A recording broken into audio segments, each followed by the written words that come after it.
Okay, so we were looking into these articles about Sean Diddy Combs and this whole bail hearing thing. Yeah.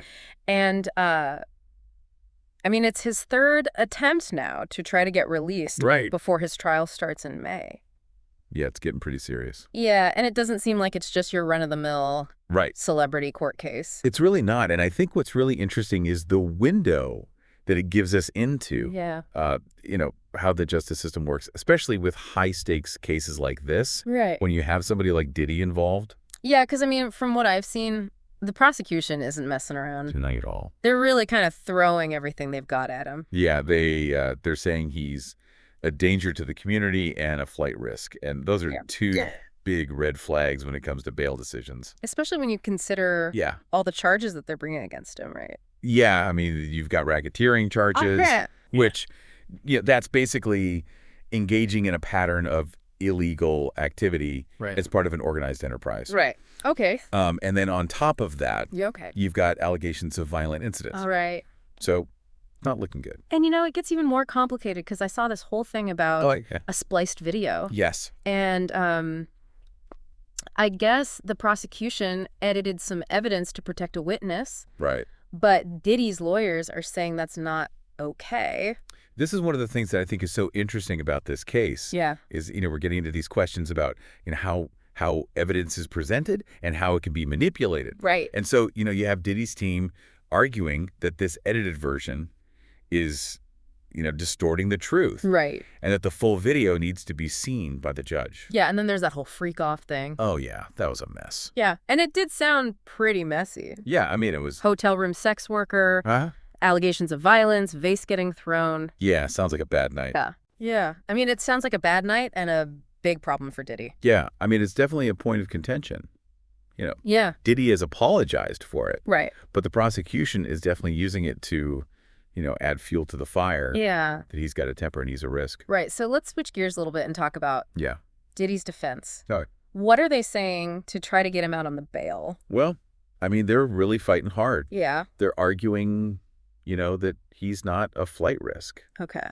He's got ties to the community. He's willing to comply with anything the court says. But given all this stuff that the prosecution is bringing up, it seems like... any restrictions are going to have to be pretty extreme. Yeah.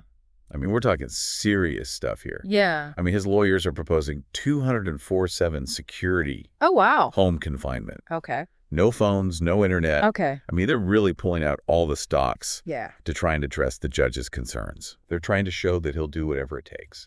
Yeah, but what does the prosecution have to say about that? Oh, they're not happy. Yeah. They are pushing back. Yeah. Hard. Yeah. They're saying Diddy can't be trusted.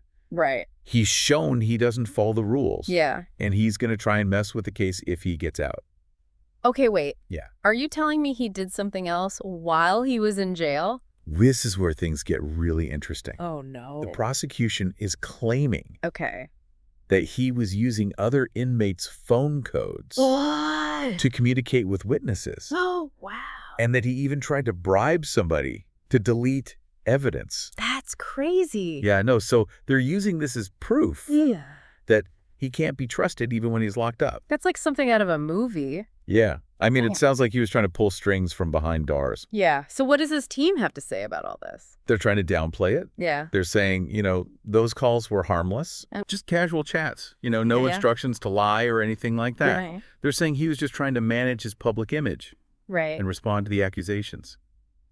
So they're basically bringing up his right to free speech. Yeah. To defend himself. Right. Exactly. That's interesting. It's a really tricky argument to make. Yeah. But they're trying to walk that fine line, between saying it's no big deal. Yeah. But also that he has the right to communicate. Yeah. So it'll be interesting to see. Yeah. How the judge decides on this one. Yeah. It sounds like the judge has a lot to sort through here. He does. It's not just about whether Diddy's guilty or not. Right. It's about whether he's going to follow the rules. Exactly. While he's waiting for the trial. It's all about trust. So we've got all these charges. We've got this whole freak-off incident. Yeah. We've got the bail conditions that he's proposing. Right. The prosecution saying no way. Yep. Then there's these secret calls from jail. I know it's a lot. What else is the judge looking at? Well, Diddy's lawyers, they're trying to bring up another case to try and influence the judge. Okay. Remember Michael Jeffries? Oh, yeah, vaguely. He was the CEO. Right, of Abercrombie and Fitch. Yeah, what was that all about? Well, so Jeffries was granted a $10 million bond. Okay. But he was facing some serious accusations. Okay. I mean, we're talking sex trafficking charges here. Right. So Diddy's lawyers are basically using that as an example. Okay. Like, hey, if he got out on bail, why not Diddy? So they're trying to use that as a precedent. Yeah, that's right. That's pretty clever. Yeah, but, Yeah. the prosecution's not buying it. Yeah. Yeah, they're saying it's a totally different situation. Yeah. And that Diddy's situation is more like his previous bail hearings where it was denied. Right, right. So they're really focusing on these, alleged attempts to obstruct justice as proof that he just can't be trusted. Yeah, I mean, I can see how bringing up another case could backfire if it doesn't really line up perfectly. And I think that's what makes this whole case so interesting. Yeah. Is that you have these two sides. Yeah. And they're both trying to frame the story in a way that helps them. Yeah. And it's up to the judge to figure out, what the truth is. Let's go back to those secret jailhouse communications for a second. Okay. What did Diddy actually say? Well, the prosecution's claiming Yeah. that he was using those phone codes Mm-hmm. to contact witnesses. Right. And even tried to bribe someone to delete evidence. So they're saying it wasn't just idle chit-chat. They're saying it was a concerted effort to manipulate the case. What about the bribes, though? I mean, that seems like a pretty serious accusation. Yeah, and Diddy's team is basically saying that the prosecution is taking things out of context. Okay. They're saying there was no intent to bribe or tamper with any evidence. They're saying Diddy was just trying to get his side of the story out there. It's interesting because they're trying to say it's not a big deal, but then also bring up the First Amendment. Exactly. That he has a right to free speech. That's the tightrope they're walking. Yeah. They're trying to defend his right to communicate. Yeah. While also downplaying how serious those conversations were. That's a tough balancing act. It is. And we'll see what the judge thinks. Yeah, I mean, so far this whole thing feels like I know. a law school exam. It is, isn't it? If we zoom out a little bit, what are the big things that the judge is thinking about? Well, I mean, obviously he has to consider how serious the charges are. Right. For racketeering, allegations of violence. Yeah. Those are big deals. Yeah, but at the same time, he's innocent until proven guilty. Absolutely. That's a fundamental principle of our justice system. I wonder if the public perception plays into it at all. It's hard to say for sure. Yeah. But judges are human. Right. They're not immune to public opinion. So you're saying there's a chance? I mean, it's possible that a judge could be swayed by, all the media attention. Right. But at the same time, they're also supposed to uphold the law. Right. Fairly and impartially. Okay, so it's the charges, it's the presumption of innocence. It's this whole media frenzy. Right. What about Diddy's past? Oh, yeah. His behavior is definitely going to be a factor. Right. I mean, any previous run-ins with the law, right, how he's been acting in jail, any signs that he might be a danger or try to run away if he's released. And then, of course, there are those pretty crazy bail conditions that his team is suggesting. I mean, that's the big question, isn't it? Yeah. Will those be enough to convince the judge? He's got to figure out if those conditions would address the risks. Exactly. Like the prosecution is talking about. Yeah, it's about finding that balance between protecting the public and Diddy's rights. It's a tough job. It is. And remember, the prosecution's saying that even those conditions aren't enough to guarantee that he'll behave. So it sounds like the judge is really in a tough spot. He is. I mean, on one hand, you've got Diddy, who's presumed innocent, wants to be free, and then you've got the prosecution saying he's a danger. Exactly. And that's what makes this so interesting. Is that you have this classic legal dilemma, and it's playing out on this huge public stage. Before we get to the judge's decision, there's one more thing. That whole free speech debate. Ah, yes, the First Amendment. Yeah.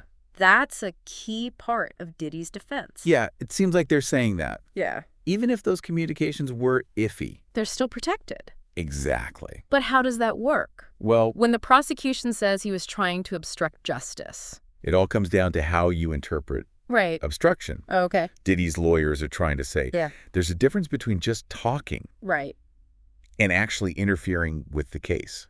So they're saying he can say what he wants. Right. Even if it hurts his case. Exactly. That's the line. That's the tough question. Yeah. And it often depends on intent. Okay.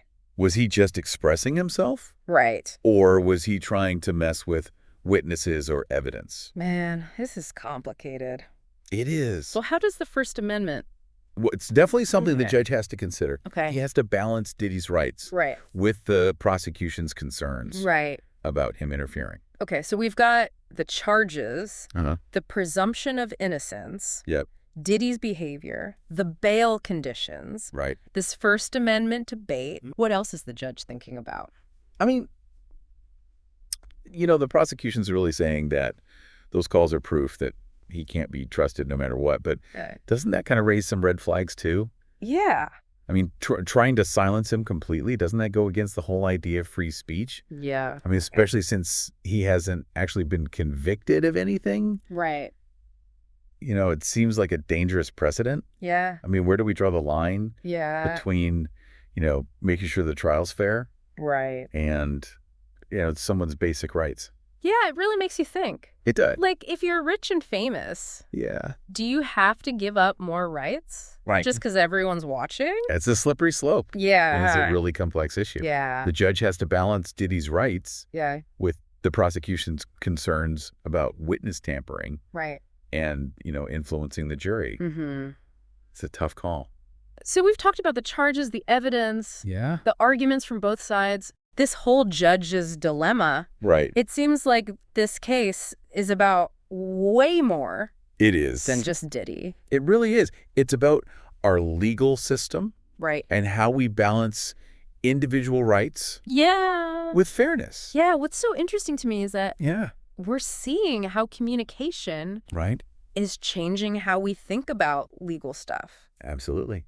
I mean, with social media. Yeah. Instant messaging. Yeah. The line between okay communication and obstruction of justice. Right. It's getting blurry. Yeah.